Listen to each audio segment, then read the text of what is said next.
I get referrals, the right types of referrals left and right from administrators, counselors, nurses, just because I've gotten really good at using this little template, this little script to explain.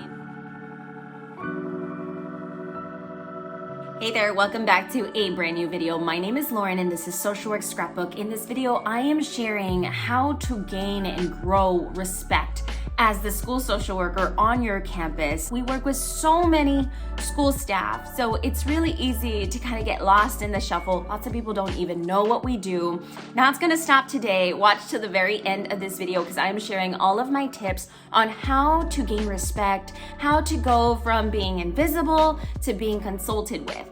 Let's get into my tips. Over on Instagram, I like to share what I get to do every day. It's kind of like a to-do list, but I switch it up and share what I get to do as a school social worker. And if you're in the school social work field, you know that it is quite a lot of things. We wear so many hats. Many people, because of those hats, do not know quite what our role is. I shared over on my stories recently that I know how to explain my role so well that I've actually reduced the amount of unnecessary referrals that come my way. Gosh, I've gotten referrals that were just, sorry, I don't understand. Exactly. So I want to share today 4 things that I do consistently and that have been working for me to get the right kind of referrals, to clear out all the confusion around what I do. These are 4 things that I do very commonly at all the different types of campuses that I have worked at. I'm a district social worker now, and so to kind of see how my life looks, I like to share vlogs with you. I'm gonna link some up above, and then I will link them in the description box below, a whole playlist if you're just wondering, okay, what do I do every day? So my very first tip is to ask for help. I've talked about how we need a team as social workers. We might be the only social worker for the school or for the entire district. Please do not let that stop you from working on a team. One of our greatest strengths as social workers, and I'm going to go into this a little deeper, but one of the main strengths that we have is the ability to work on teams. Find and seek out who your team is. For a really good breakdown on a team within a high school campus, for example, check out that video up there. I shared it's a pretty long video on how to choose the right interventions for teenage, hard to reach students. So if that's you, if you're in that boat, check that out next. And there's also a great example of the different key players that are on your team. These are also the people that you might not feel respect your role or what you bring to the table. And in all honesty, that is because we wear so many hats. I used to work with a school psychologist once that thought all I did was investigate homes. Okay. I think that's a very basic view of what social workers do. So I don't blame this LSSP for thinking that. I'm going to share in my next tip how I went ahead and broke that stereotypical vision that social workers just do home visits and investigate homes and things like that. So that's coming up in a bit, but I don't want to get off track. What I'm saying is, as a school social worker, ask for help and collaborate with your team. The reason why we want to do this is, 1, to feel a part of a team, to get interaction with our different support system on that campus, but also to let them know what we're doing. The more you ask for help, the more people get a good understanding of the types of projects, the types of services, the types of things that you do to help families and students. My next tip, I want to jump into this because I know I've already alluded to it a little bit, is to share your strengths.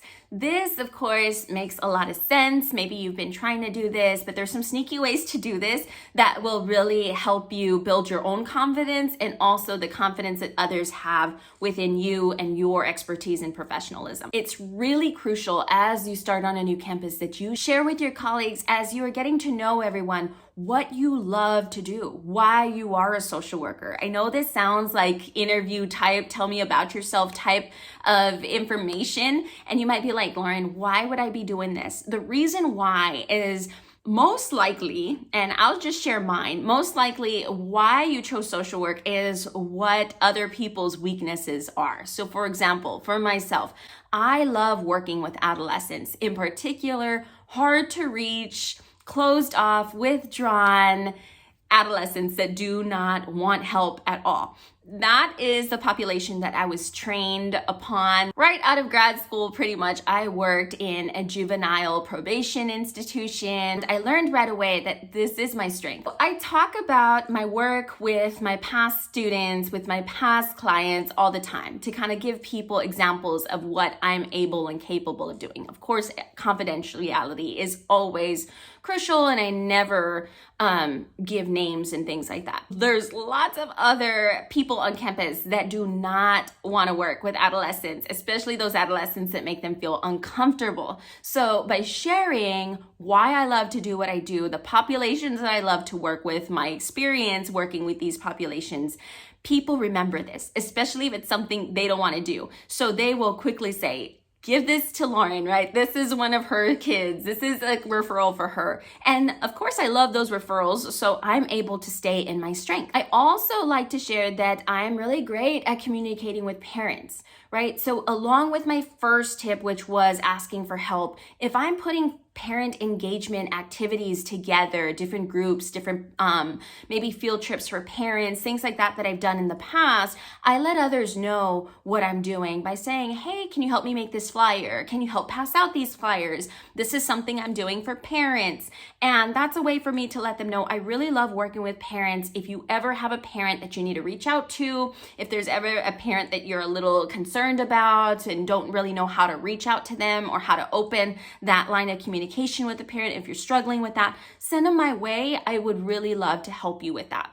Right. And so that's what's going to set me apart. I'm being a team player, but I'm also highlighting my strength. That's combining a little bit of both. This is crucial, especially if you love communicating with parents, because then you become that go-to social worker that the administrators will call upon whenever they get into a sticky situation with a parent.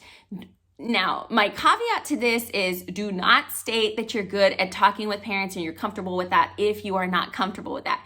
My next tip is to hide your weaknesses, if at all possible. So if your weakness is talking and communicating with parents, if that is something that is out of your realm and your element, you're definitely not going to share that as something that you do. But we want to hide this and kind of conceal this weakness in a particular way. So you may get referrals for home visits, referrals to do that communication that you're not comfortable doing. In that case, I would also lean in on asking for help and doing a home visit along with whoever referred the parent or the student to you. So this is an example again. I love sharing examples because I have all this experience to kind of lean upon, and I'm hoping that these are connecting with you. But I have worked with a school nurse before that, okay, let me backtrack a little bit. One of my weaknesses is the fact that I am not the best at speaking Spanish. I do understand Spanish, so I get by, but my communication skills with Spanish speakers is not the best. I can understand it, I can't speak it. And so that's one of my weaknesses. How do I hide this? Well, I ask for an interpreter to come along with me or to make the call with me. This is a way to ask for help, get the work done, but also show them in a sense that I'm not, Like I'm not rejecting the referral that I'm getting. If it's a Spanish speaking client, I would never do that, but I do need help. And this way they remember this social worker can definitely get by, but it's not her strength to be able to give sessions or to give messages in Spanish. I can launch into this even more. I might do this on my personal page and channel because this is something that I struggle with. If you are another Latina that lost the ability to speak Spanish back, you are not alone. And please don't feel like you cannot I'm going off on a tangent, but I've gotten this question as well before. Maybe I'll launch into it in another video, but you can still be a social worker in at-risk populations if you do not know how to speak Spanish. You can get by. So that's a little example on how to hide your weakness. If you have any weaknesses and limitations that you are thinking of right now, maybe you have an example in your head, drop it in the comments below. I know this is asking you to get very vulnerable, but this is our community and our space to do that. If you want to reach out to me a little bit more privately, I do have a subscription service over on my Instagram that I have unlocked. I guess it's with the amount of the audience and the amount of followers that I have over there, but that's another place to reach out to me in the DMs and just send me a message, subscribe over there, and I can make and give some specific content for you in regards to your own weakness and how to hide that. Maybe I'll start this subscription service here on YouTube too. I'm not sure. I don't know. If you follow over on Instagram already, please drop a little heart emoji down below. I'm not sure if you are new to that or you even know I'm on Instagram, but I spend a lot of time over there sharing, again, my day and the things that I do. It's just easier for me sometimes than to pop over on YouTube, but I will get better at that. My next tip is to get visible. Guys, I cannot stress enough how important it is to be part of a team. Now, as the only school social worker on campus, or in the district in general, it is hard to feel like you're part of a team, but there are ways that you can do this. They're not the most fun or glamorous ways, but trust me, they work. Do not see this as tedious tasks, and these are the tasks that I'm talking about. You knew I was gonna mention the hall monitoring, the morning drop-off duty, the lunch duty, all the duties. I get it. They are not the most glamorous or the most fun or the most social worky type things to do, but it allows you to get visible not only for your students and clients, but also for the staff, right? These are the types of in the trenches type of work we need to be doing so that we are seen as team members. I can't tell you the amount of referrals I have gotten just by standing out, observing during a lunchtime period, right? Sometimes teachers, staff, administrators, that's the only time they really get to kind of relax and kind of share what is on their mind. Is it appropriate? Not always. You always have to respect confidentiality. If it starts getting into really small details, you want to just kind of tell them, shoot me an email with the details. Another place, try to get yourself into the lounges and eat lunch with staff, with counselors, with teachers. That I have to admit, it's not the most comfortable space for me. Probably because I'm more of an introvert. It really helps staff get to know you on a little bit of a deeper level, more as a human, right? Rather than just this person that is possibly a little bit intimidating. I started off in this video talking about how it's confusing. The role that we play, sometimes there's other staff on the campus that play similar roles, whether it's distributing supplies to students, doing home visits, right? I'm thinking of different roles right now that we are sometimes confused for. So being able to insert yourself and kind of eat lunch in more, I would say, non-structured ways can help you stand out. In general, it is a great way to get to know your staff as human beings and then for them to get to know you as well. That's really crucial and important.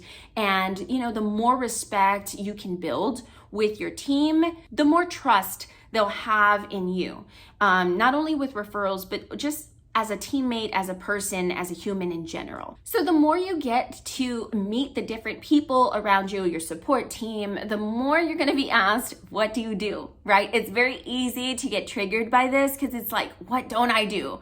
But it's crucial and important to have a little script to help you out so that you are not only able to explain what you do with ease and with comfort, but you're also using this spiel, this time, to gain the right kinds of referrals. Because as I started off saying, people get confused by our role. We get confused for other roles on campus, and that is that's very overwhelming. It's overwhelming to get all the referrals. I mean, I've even gotten a referral as to a community member called the front office and had some suspicions about a house where illegal activity was happening, and the front office staff thought to call me.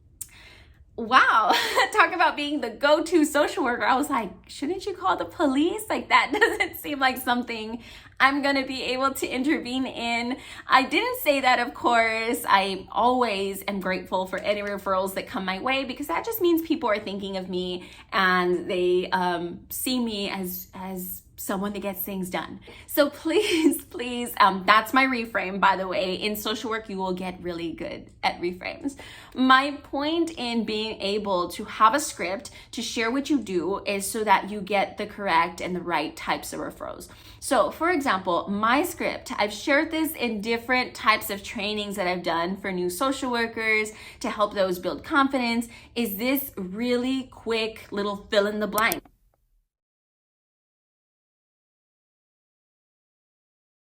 I've been in my district for a little over a decade, so I work with a different type of population, and this little fill in the blank has always really helped me to be able to ground into the work that I do with students and explain it quickly so that people, not only staff, but also students and families, know when to give me a call, when to refer someone over to me. And now, I get referrals, the right types of referrals left and right from administrators, counselors, nurses, just because I've gotten really good at using this little template, this little script to explain what I do. The more clear you are about explaining what you do, the better referrals you'll get, and the less time you are there putting out fires. I think it's putting out the fires, it's being inaccessible to staff that is burning a lot of social workers out of the field, right? When we don't feel supported, when we don't know our colleagues, when we don't trust each other, when we don't feel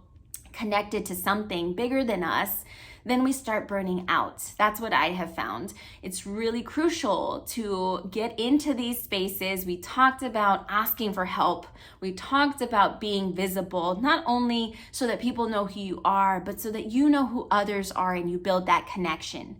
And we also talked about knowing what your strengths are. This is crucial to building your confidence and being solid in the services that you provide, because there's so much. There is a reason that you are there on campus. Sure, we have our weaknesses, which we discussed about already, and concealing those and using those as places to grow. This humanizes you. It's okay to have weaknesses. In fact, if you don't share any of those weaknesses, if you don't kind of reach out for help, people then don't trust that as well. There's an element to that, right? There's an element to being able to ask for help and kind of look weak in spaces.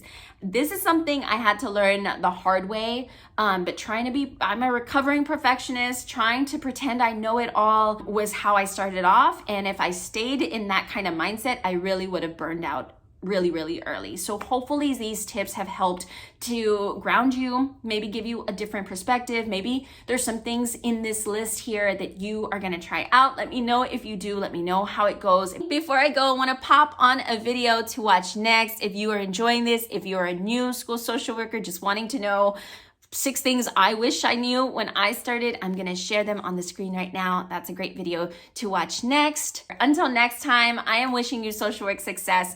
Bye, guys.